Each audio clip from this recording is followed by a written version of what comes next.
The Bulls can't close games. Not that you needed me to tell you that. It's just 1:30 in the morning right now, and I have a breakfast burrito that I'm gonna eat, homemade, made it myself. Um, I make good food. I'd rather talk about that. I just I love the Chicago Bulls. I really do, man. I think we have one of the more exciting up and coming.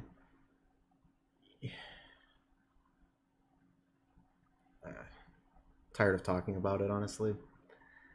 We have a cool new front office. They're gonna do things differently than the front office that was here before. This season is kind of a wash, kind of a developmental year. Billy Donovan, first year as the head coach. AK, first year in the front office. Mark Eversley, first year as the GM. Things are going to change. Just, I don't know, man. When you have a 15-point lead, like, you should win the game. You really should. They had a 4-point lead with, I think, less than 2 minutes to go, too.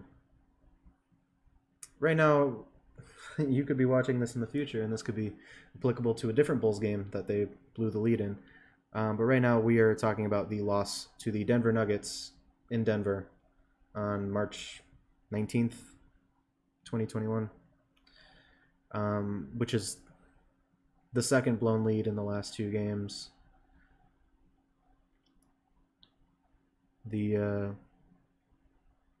The third blown lead of double digits, I think, this season so far. Might be more. Just off the top of my head, I know of three. Just, it's tough because I like these guys a lot. I really like Kobe White. I think he's a great guy. I think he has a ton of potential. I like Lauri Markkanen. Seems like a really hard worker. He's dealt with a lot of bad luck. Still think he has really great potential. He shows it every now and then. He flashes it when he's healthy. I like Wendell Carter Jr. I don't know what the future is for those three guys.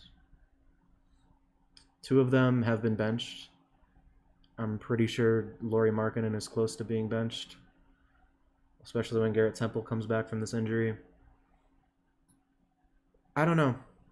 The trade deadline is next week. What's going to happen? I really hope some moves get made. And if they don't, I'm sure they will in the offseason. I've been saying it for months now that this roster is going to look completely different next season. So getting mad about it right now, I understand it's all going to change. And that's what I try to tell people who are really depressed and who want it to change immediately. I want it to change too. I want it to be different right now. I want to win these games. I don't like losing. Zach LaVine, insane. Another 30-point night for him. He can't do it alone. Thad Young, who for the most part is a really important piece for both our offense and our defense because of the passing and the playmaking he provides.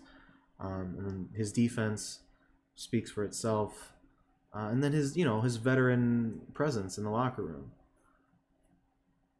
I mean, he had some bad plays down the stretch too. So many missed opportunities, turnovers, empty possessions. Otto Porter Jr. was probably our second best player in this game after Zach LaVine. And I think Otto Porter Jr. needs to get traded too. For one, he's on that expiring deal. There might be a team out there that wants to acquire an expiring contract in order to shed some salary, or a contending team that sees something in him and wants to throw him in the mix for a title run.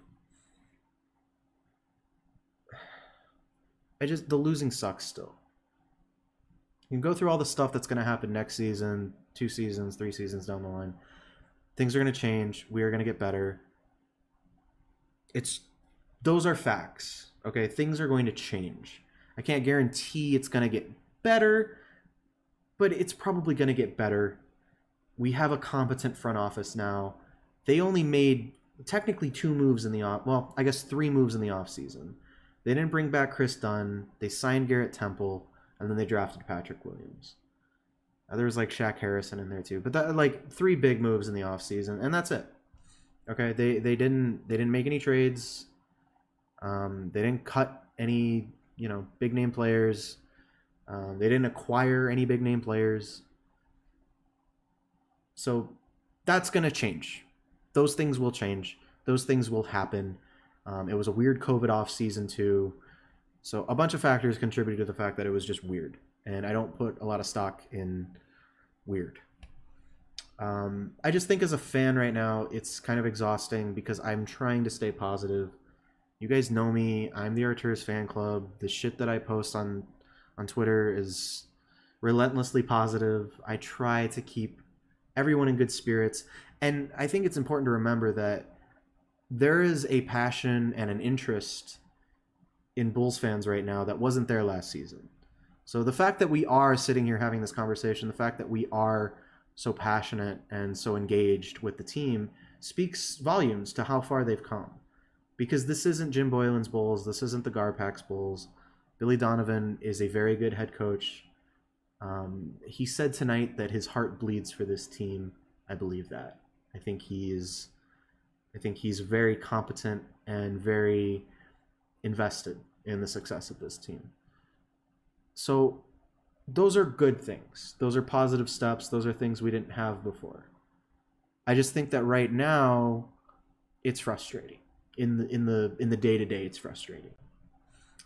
Watching this team show so much potential and then blow it in such dramatic fashion time and time again. They're certainly interesting.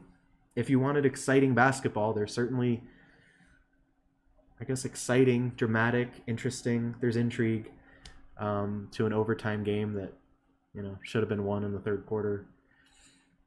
And that game, the game against the Nuggets, it's like it was actually pretty boring for most of the game. Like the Bulls played okay, the Nuggets just played really poorly. Like the Bulls weren't doing anything crazy to beat them. The Nuggets were just kind of not hitting shots and just playing shitty defense. And then the fourth quarter happened and the Nuggets went on that run and they looked like they flipped a switch. Like they have a switch to flip that the Bulls don't have. You know what I mean?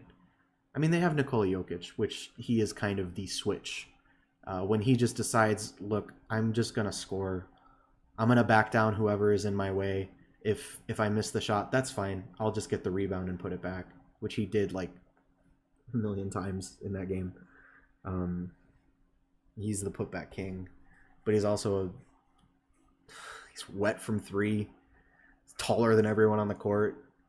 He passes like a quarterback. You see that full court pass on the break. I mean, I could go on about Nikola Jokic, who Arturas Karnisovas drafted and found when a bunch of teams passed on him, when I think every single team passed on him. So there's your silver lining. The guy who built the team that kicked our asses in overtime is on our side now. It just, like I keep saying, sucks in the intern. And with all the shit going on with the Bears, the shit just in the universe, the dark cloud that seems to be hanging over all of us, it's been a crappy past few days. You know, in my personal life, I'm doing okay. I'm generally a happy person. I'm generally not thinking about this all day long, stewing on it, thankfully. Sports are sports. It's important to remember that our lives are more important than what goes on the TV screen. And I still love this team. I still bleed for this team. I see red every game. I'm going to keep tweeting it every single game. I'm never going to miss it. I'm going to see red every single game. At Arturas Fan Club on all platforms. I think I just speak for everyone when I say I really just want to finish a game. I just want to see them, and they have. I say that as if they haven't. They have done that. They have beaten a few good teams. The Nuggets are a very good team. Losing to the Nuggets isn't really a thing to feel bad about necessarily. A lot of teams are going to lose to the Nuggets.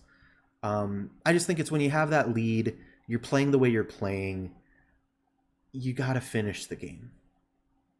You can't throw it away at the end. Kobe White can't step out of bounds in a crucial clutch possession. Those are things you just cannot do, you know? So there's some tough decisions that need to get made by the front office this weekend. Um, I don't know if I don't know if keeping Kobe White is the right move at this point. I don't think he is a facilitator on offense. I was saying this on my live stream earlier, twitch.tv/Arturus fan club. There were a few possessions, and it wasn't just Kobe. I saw Zach do it too, where they executed the offense properly. Whether it was the off ball movement, the pick and roll, whatever they did, they got a man open. Okay, and this is when the Nuggets were in their zone defense. So you got a guy who can kind of leak out to the 3-point line, and they're in that zone defense. You've got 2 to 3 seconds to hit the open shooter and get a wide open shot. And they just missed him. They didn't even see him. And I think two times out of 3 times I can remember off the top of my head, it was Satoransky, who is a knockdown 3-point shooter when he's wide open, especially from the corner. Like, that's his shot. And it's possessions like that that make me think. I mean, Zach LaVine is an amazing NBA player. He's an amazing scorer, top 3 scorer in the NBA, top 4, whatever. Kobe White, I don't. He gets hot. He gets streaky. Once again, I think he's a very good dude, and I think he has so much potential. It's just now we're at the point where he's been benched. We're kind of admitting that he's not a true point guard. The experiment is kind of over, and it kind of seems like we've lost out on that value that we could have had trading him sooner. Which, once again, it sucks to say because I like the guy so much. But if you wanted to trade Kobe for Lonzo earlier in the season, well, now you're probably going to have to throw in a pick or another player. Whereas if we had traded him earlier in the season when he was still starting and, still had some of that potential, might have been an easier pill for the Pelicans to swallow. I think Lonzo's the kind of player that this team would benefit from greatly. And Satoransky's very good. I mean, Lonzo would be an upgraded Satoransky, essentially. A guy with playmaking ability and defense ability. Wendell Carter Jr., I don't really know, man. I think you got to make a decision between him and Lauri Markkanen. I mean, Lauri Markkanen could walk at the end of the season. We don't know yet. I just think that you're getting 2 different significant deficiencies from both of these guys, and I think you need to pick which deficiency you can live with. Being Lauri Markkanen's lack of defensive IQ, just doesn't seem to understand what's going on the defensive end of the ball. And Wendell Carter Jr.'s inconsistency. He is a strong guy. He is young. He's very young. And he's strong for his age. He's a little bit undersized when he plays against bigger guys like Jokic, which there's only a few guys in the NBA like Jokic, so it's kind of unfair to, use that as a criticism against him. It's just the inconsistencies. He'll give you a good 5-minute stretch where he, gets a nice block, gets a big offensive rebound, gets a big defensive rebound, initiates the break, spins around a guy, dunks, makes it look pretty, and then he'll disappear for 15 minutes. It's the inconsistencies like that. At this point in his career, he's dealt with injuries himself too. I just think at this point in his career, you're kind of starting to see the kind of player he is, and once again, he's a really nice guy. I hate to all of this stuff I'm saying right now could come back to bite me in the ass in a few years. I could look like an idiot if these guys end up getting it together. I just think that right now he's kind of showing you that he is kind of a bench piece. You know, he's not really your cornerstone center that you can put pieces around. So those are three guys that the Bulls need to make tough decisions on. There's a good chance they keep Kobe White and try to use him as kind of a Lou Will type of bench scorer. I mean, that's fine. You still need a bench point guard. You still need a facilitator off the bench. So I mean, if you got Lonzo and managed to keep Kobe, you could pair Satoransky with Kobe on the bench. It'd be kind of cool. Lauri Markkanen, honestly, I think at this point, it probably would be best for him to get traded. I feel like this team is not the right fit for him anymore, and he might just need a change of scenery to really realize the potential that he has. You know, he is good when he is healthy. He plays. I don't want to say it's not that he plays. I don't want to use the word dumb because that's mean. He's not a dumb person. It's just on defense, he looks lost. Offensively, I mean, he had a few great possessions tonight, and then he kind of went cold in the fourth. There's like two threes, two missed wide open threes that I can think of, like that are etched into my brain right now. That had he hit, we probably would have just won the game. It was that kind of momentum shift, and it's not all on him. Other guys missed shots. Other guys made bad plays. It's not all on Lauri Markkanen. It's not all on one guy. I just think that at this point, there's not much that Lauri Markkanen can give us that we can't find elsewhere. You know, Lauri Markkanen was out for so long, and we played our best stretch of basketball, and we kind of replaced him with a combination of Thad Young and Garrett Temple and Patrick Williams. Actually, those three guys kind of rotated around the 3 and the 4 spots and kind of filled the void that Lauri Markkanen left, and they did a good job of it. Wendell Carter Jr., once again, I think you might have to start to accept that he's a bench piece. But that's not all bad. That's not a horrible thing, you know? Like it's okay that we need a backup center. We need all the depth in the front court that we can get. You got to figure out which, like I said, which deficiency you can live with. And at this point, I think Lauri Markkanen's lack of defense hurts us more than Wendell Carter Jr.'s inconsistency. They both hurt us.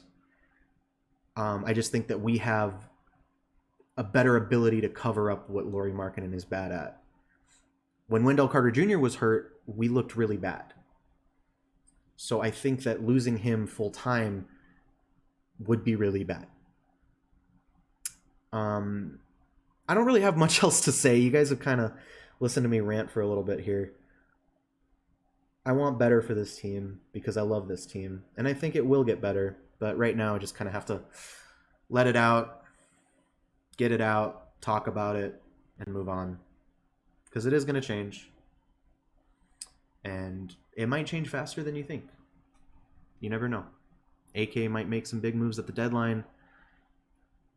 You never know. Well, I feel better. I don't know if you do. But looking forward to the game against the Pistons coming up. So we play next, right? Let me... let's make sure I got that right. Yeah. So hopefully we're having a different conversation next time we talk. But if you guys missed it, I have a Bears rant. So Friday Bears rant, Saturday Bulls rant that I posted yesterday. Go ahead and check that out on my channel. If you're not following me on Twitter, what are you doing?